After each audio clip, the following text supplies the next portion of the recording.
इजाज़त है। शैतान तो कैद है। जनाब सदर आलिम का रमज़ान का चांद नजर आते ही शैतान एक माँ के लिए कैद हो जाता है, जबकि अपनी जिम्मेदारियाँ नजायज़ नफ़ाखोरों, ज़ख़ीरा अंदोज़ों, मिलावट करने वालों, धोखेबाजों, चोरों और डाकुओं को दे जाता है। हसीआती मुजस्सते इंसान पर गुनाह तो खुद करता है और लानत बेचता है शैतान पर। जनाब सदर आलिम का एक दिन हमारी पड़ोसन की अपने वकील शोर से लड़ाई हो गई। गुस्से में बोली, काश मेरी शादी तुम्हारे बजाय शैतान से जाती। तो मियाँ फौरन बोले, खुदा का खौफ करे बेगम, बहन भाई की कैसे शादी हो सकती। इसलिए अकबर आलाबादी ने कहा था, पैदा हुआ वकील तो शैतान ने कहा, लो आज हम भी साहिबे औलाद हो गए। जनाब सदर आलिम का ये वो लोग हैं जिनकी ज़हन की तलाशी ली जाए तो अंदर से बरामद होने वाले ख्याल देखकर शैतान भी इनसे ऑनलाइन ट्यूशन लेने पर मजबूर हो जाए।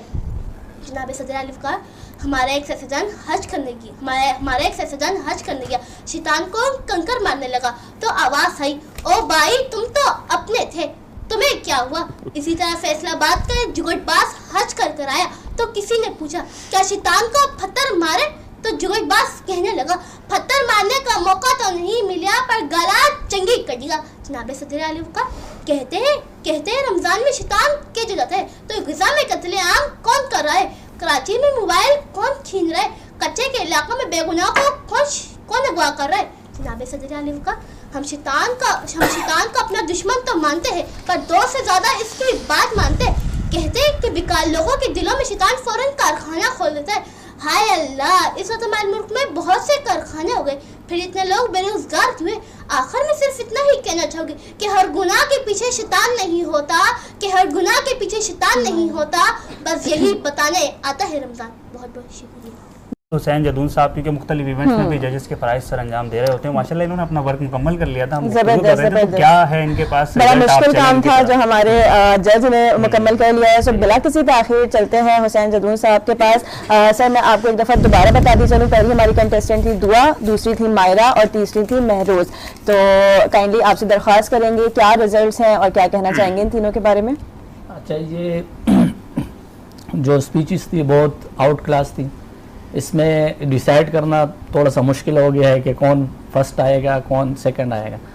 जो मेन चीज़ है वो स्पीच डिलीवर करना, इस मकाम पे आना। यहाँ से आप जब स्पीच वगैरह डिलीवर करते हैं तो या तो आप जीतते हैं या आप सीखते हैं डेफिनेटली, क्योंकि यहाँ इसमें हारने वाली कोई बात नहीं। ये बहुत बड़ी बात होती है कि आप किसी प्लेटफॉर्म पे आ जाते हैं, वहाँ अपना मैसेज देते हैं, स्पीच वगैरह डिलीवर कर देते हैं।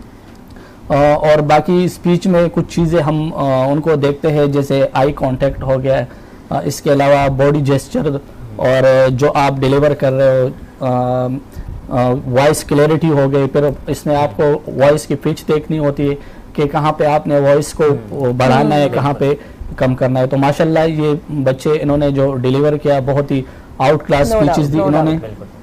तो थोड़ा सा मुश्किल था मेरे लिए कि डिसाइड करना कि कौन फर्स्ट और कौन सेकंड। अगर कोई सेकंड आया थर्ड आया, उसका ये मकसद नहीं होता कि वो बंदा हार गया है, वो सीख रहा है। ये सीखने का अमल है और सीखने का अमल पूरी ज़िंदगी जारी रहता है।